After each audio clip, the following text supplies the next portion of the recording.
tal amigos? Bienvenidos a un episodio más de Perspectivas CDMX. Les saluda Luis Eduardo Velázquez, director del diario y semanario digital Capital CDMX. Esta semana nos encontramos nuestros amigos periodistas Arturo Páramo, Ernesto Osorio, Alberto Cuenca y su servidor para polemizar sobre un tema que nos parece se volvió la coyuntura la semana pasada y se trata de la seguridad. Como ustedes saben, la jefa de gobierno, Claudia Sheinbaum, había informado hace una semana que los índices delictivos en la capital del país habían reducido en un 32%. Sin embargo, la semana pasada, el Observatorio Nacional Ciudadano dio a conocer cifras nuevas de lo que se refiere al periodo de 2020. Estos datos se vuelven muy interesantes para el análisis porque nos reflejan una realidad muy distinta a lo que se venía platicando o lo que la jefa de gobierno nos hizo ver estas cifras supuestamente a la baja debido a que estuvimos en un año de pandemia, lo cual se vuelve un poco confuso porque no estamos con una realidad normal donde toda la población está en las calles, sino tenemos un confinamiento largo que se ha alargado, por lo menos desde marzo de 2020 y a finales de 2021 se dio este confinamiento. Y de acuerdo con estos datos del Observatorio Nacional Ciudadano de Seguridad, se hizo un análisis del comportamiento de delitos en 2020, el cual destaca que a pesar de la pandemia, durante el año pasado, la violencia homicida se mantuvo en un estado crítico, la violencia de género se agudizó, la trata de personas aumentó 0.7% y la violencia familiar, desgraciadamente, creció 3.7% respecto al 2019. Francisco Rivas, que es el director de este Observatorio Nacional Ciudadano, dijo que este escenario pues es el resultado de falta de coherencia entre las políticas con las que se pretende pacificar al país y de la incongruencia entre lo prometido en campaña y lo realizado en gobierno. Rivas consideró difícil asegurar que la disminución porcentual de 0.4% en números absolutos de las víctimas de homicidios sea un éxito derivado de una acción o política pública de la autoridad federal. Este porcentaje, dijo, refiere más bien a la estabilización de la tendencia de homicidios en el punto más alto desde que se tiene registro. Es decir, no se observa un reflejo importante en los homicidios. La semana pasada también coincidió con que asesinaron a un empresario en plena colonia Nápoles, que es una colonia media, alta, donde a plena luz del día 2 sicarios lo atacaron y mataron al empresario y a su escolta. Esto después de que Sheinbaum presumiera que la seguridad está mejorando. Entonces, por un lado, tenemos cifras alegres de la jefa de gobierno y aquí el análisis serio por parte del observatorio donde dice, ojo, no está bajando la delincuencia, por el contrario, tenemos cifras alarmantes que están subiendo. Y de eso vamos a platicar el día de hoy. Vamos a cederle los micrófonos a nuestro amigo y compañero Arturo Páramo, quien está aquí de regreso y nos da su perspectiva CDMX sobre este tema de seguridad que él ha venido observando desde el plano nacional y ve qué impacto tiene en la capital del país. Te escuchamos, Arturo Páramo. ¿Qué tal? ¿Cómo están? Pues el tema de la seguridad pública seguirá siendo por mucho uno de los temas más relevantes en la Ciudad de México.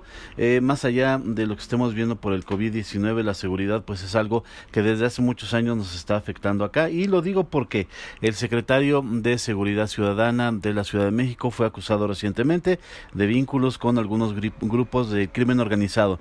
Yo tengo información acerca de gente muy cercana a él que dicen que esto es mentira. El propio Harfuch sale a decir que esto pues no es verdad.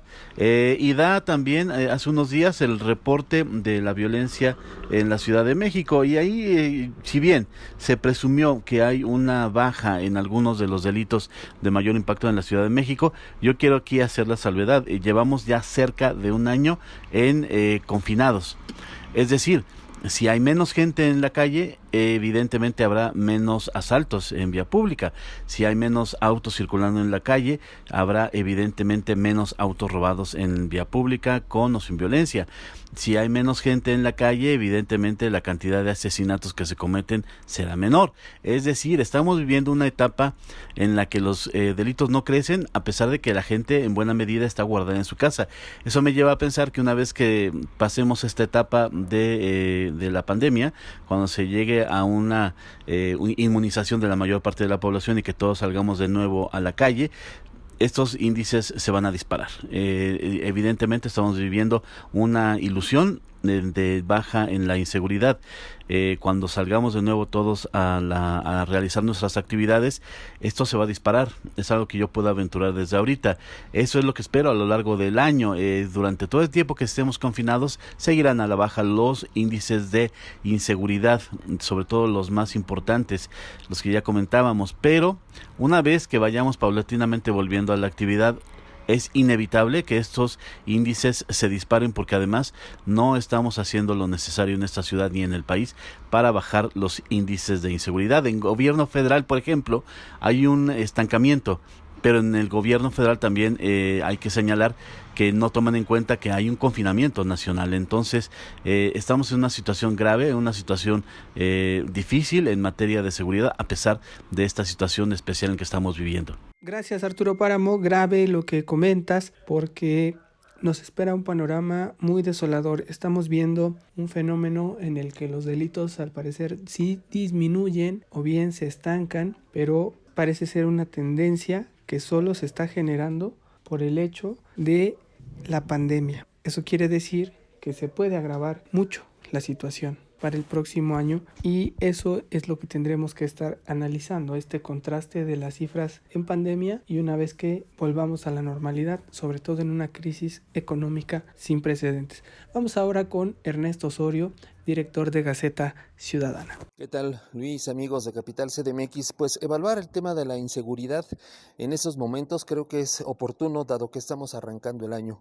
El cierre del 2020, ya lo señalan las cifras del Observatorio Ciudadano, pues no fue muy bueno en cuanto al incremento de los homicidios dolosos, el feminicidio, que sigue siendo un delito que va en incremento en la zona metropolitana y que al parecer ninguno de los gobiernos ha tenido el tino para poder combatirlo, para poder erradicarlo. Lamentablemente cada vez vemos más desapariciones de jovencitas, homicidios de jovencitas, y pues ninguna de las entidades que han, sobre todo el Estado de México y la Ciudad de México, que han tenido este delito, un incremento importante en lo que fue el cierre del año pasado, pues han podido resolverlo. Creo que es oportuno no dejar de lado el tema de la seguridad. Hay que recordar que es el principal problema que tenemos en la metrópoli y que, bueno, se abrió un paréntesis por ese tema de la pandemia. Lamentablemente, el mismo confinamiento al que tuvimos que recurrir, pues también ha dejado una cifra que no se consideraba antes, y que era la violencia intrafamiliar. Hay también un incremento. Creo que hasta el momento el trabajo que ha realizado Omar García Harfuch al frente de la Secretaría de Seguridad Ciudadana es bueno. Hemos visto que ha actuado de manera firme en contra del crimen organizado y que ha tenido una eficiente labor en cuanto a el combate a los delitos pues de menor impacto, que son los que pegan más a la ciudadanía. Creo que lo que se señala por parte de su participación en esos sobornos que recibían algunos elementos de la Policía Federal en otros años en donde estuvo García Harfuch, bueno, pues hay que considerar de quién vienen. Vienen de un delincuente que actúa como testigo protegido y pues deberíamos de concederle el beneficio de la duda. Hay que recordar que él fue ya objetivo de un atentado y que finalmente logró salir con vida. Creo que sí es una evaluación positiva la que se puede hacer de su trabajo, pero no hay que cantar victoria. Creo que todavía hay muchas cosas que hacer en cuanto a la seguridad.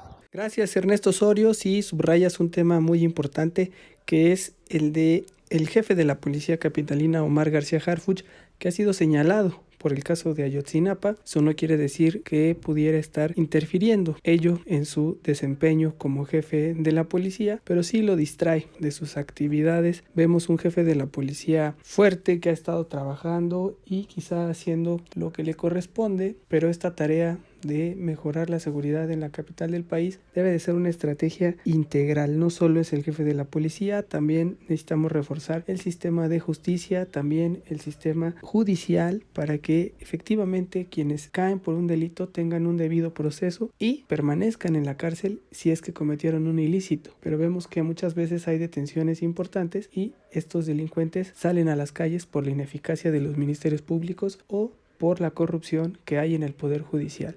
Es un fenómeno también integral donde se tiene que recuperar la seguridad, reconstruir el tejido social, y eso es lo que no vemos que esté sucediendo en la capital del país. Ahora vamos con Alberto Cuenca, reportero de Capital CDMX, quien ya nos tiene su perspectiva. Hola Luis, hola amigas, amigos de Capital CDMX. Como siempre, hablar de inseguridad y de cómo la observamos los ciudadanos es un asunto de percepción que ahora más que nunca y por este tema de la pandemia se vuelve un asunto complicado y esa opinión pues se diluye debido a el distanciamiento social al que nos hemos visto obligados derivado de la emergencia sanitaria.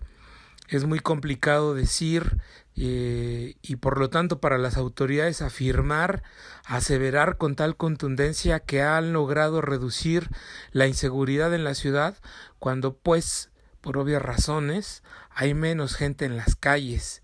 Sin embargo, estamos viendo, y esto es preocupante, un discurso de las autoridades locales en donde destacan como un gran logro de la administración de Claudia Sheinbaum la disminución de los distintos delitos, de los robos en sus diferentes modalidades, del homicidio doloso, en fin, pero no lo ponen bajo un contexto en donde lo logremos aterrizar ante la situación de la pandemia y del confinamiento social.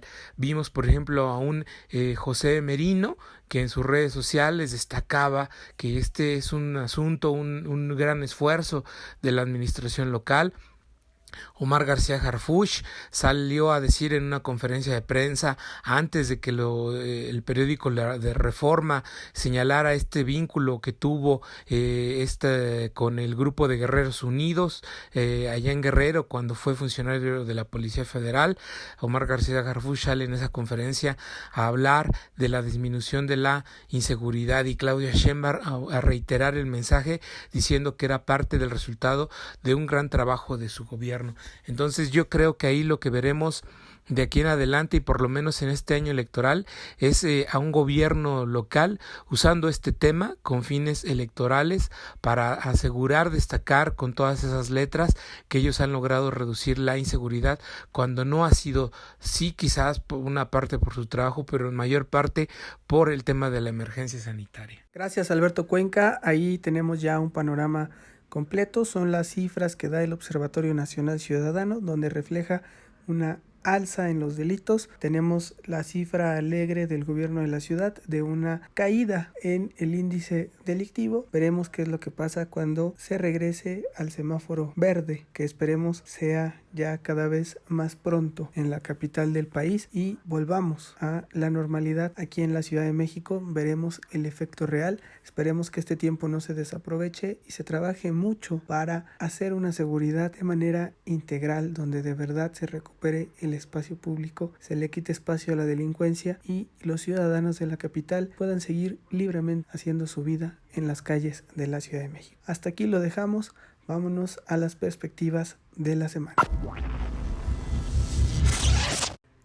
Estamos ya en las perspectivas semanales y arrancamos contigo, Arturo Páramo, para ver el panorama nacional que impactará en la capital del país. Para esta semana, evidentemente, la pandemia de COVID-19 seguirá siendo el tema principal. Siempre lo dijimos que esto iba a ir hacia arriba de una manera incontrolable.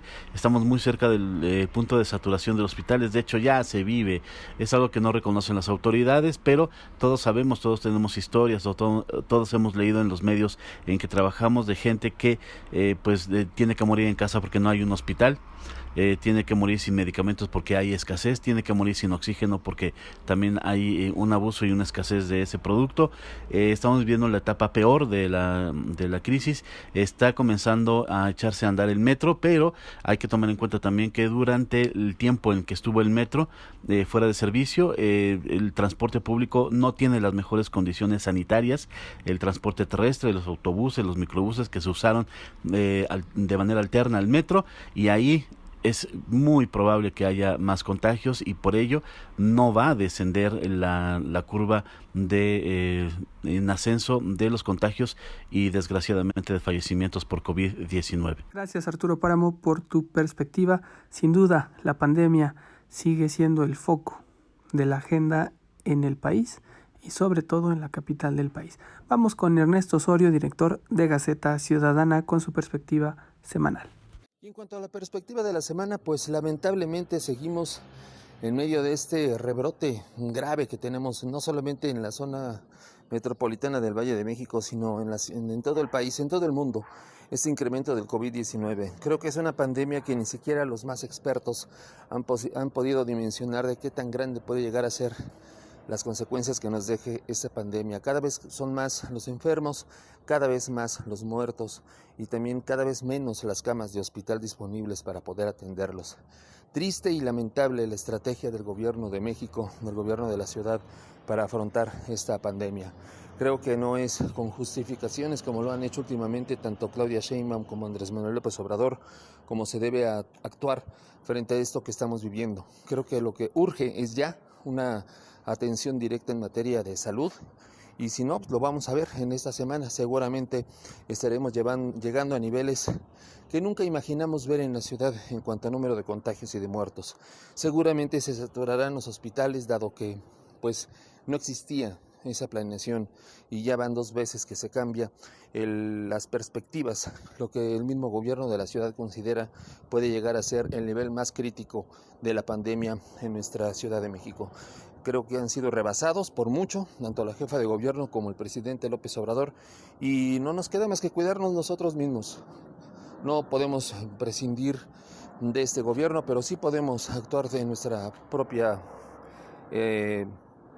disponibilidad y disposición formal de cada uno de nosotros para tratar de hacer pues lo mejor que se pueda en nuestras actividades, siguiendo las medidas de sana distancia, sanitizando todo lo que toquemos, evitando tener encuentros en el transporte, evitando salir si no es necesario. Creo que hay que esperar, digamos, a que esta pandemia se estabilice, ya no que baje, por lo menos que se estabilice esta semana aquí en la zona metropolitana del Valle de México. Gracias, Ernesto Osorio, por tu perspectiva que nos aporta este panorama complejo por la pandemia, por la estrategia y por todo lo que estamos viviendo. Vamos ahora con Alberto Cuenca, reportero de Capital CDMX. En la agenda semanal veremos cómo se desarrolla la reapertura de la línea 1 del metro después de aquel incendio en el puesto central de control. Reinicia su actividad la línea 1 con 10 trenes de los 30 que normalmente circulan en esta línea, y pues las autoridades tendrán que venir informando a la directora del metro a lo largo de estos días si hace lo mismo, si se puede lograr para el 1 de febrero reabrir la línea 3, que es el esquema que ellos mismos han señalado. Y pues ahí también en este asunto de reaperturas veremos cómo se dan las negociaciones que ha tenido el gobierno de la ciudad con la ANTAD en búsqueda de que en los siguientes días pueda reabrirse las tiendas de autoservicio y departamentales que han permanecido cerradas debido al semáforo rojo. Y también comentarte que bueno, pues el COVID sigue siendo el tema de la agenda. En los últimos 3 días ha habido una disminución ligera de personas hospitalizadas en los nosocomios de la ciudad.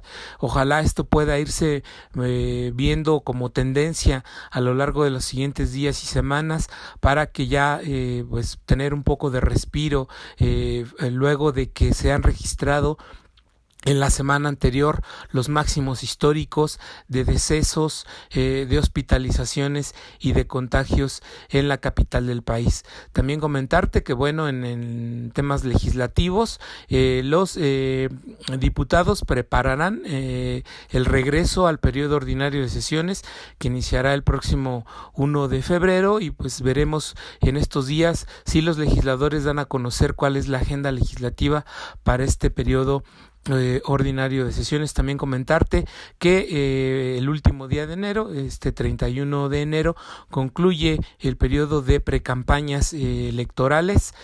También veremos ahí, pues no fue un periodo de precampañas tan activo como lo vimos en otros momentos debido a la pandemia. Pero pues ahí la autoridad electoral tendrá que tomar definiciones sobre los tiempos y el desarrollo del año electoral. Gracias, Alberto Cuenca, por tu perspectiva semanal muy completa, y creo que esto que tenemos que tener muy pendiente esta semana será cómo toma forma la agenda del país a partir de que el presidente Andrés Manuel López Obrador da positivo a COVID-19. Veremos qué determinaciones toma la secretaria de Gobernación, Olga Sánchez Cordero, quien es la encargada de estar al frente del país mientras el mandatario está en este confinamiento obligado por cuestiones de salud. Veremos qué implicaciones va a tener y también cómo se dará el manejo de la pandemia una vez que el presidente de la República salga adelante de esta enfermedad y lo haya vivido en carne propia. Quizá podrá tener una perspectiva muy diferente de lo que es este tremendo virus tan letal que ha afectado a los mexicanos, ya con 150,000 muertes en el registro público y oficial que se hace día con día por parte del gobierno federal. Gracias por habernos escuchado en este episodio de Perspectivas CDMX. Los invitamos a seguirnos en nuestras redes sociales, en Twitter @capitalmx_, en Facebook, Instagram y Spotify somos Capital CDMX. En YouTube nos encuentran como CDMX TV y los invitamos a que nos lean en capital-cdmx.org y no se pierdan el semanario digital que hacemos cada semana con mucha entrega para ustedes, que tengan una lectura clara y completa de lo que sucede en la capital del país y con un reflejo en lo nacional. Gracias por habernos escuchado. Se despide de ustedes Luis Eduardo Velázquez. Nos escuchamos en el siguiente episodio. Abrazos, no periodicazos.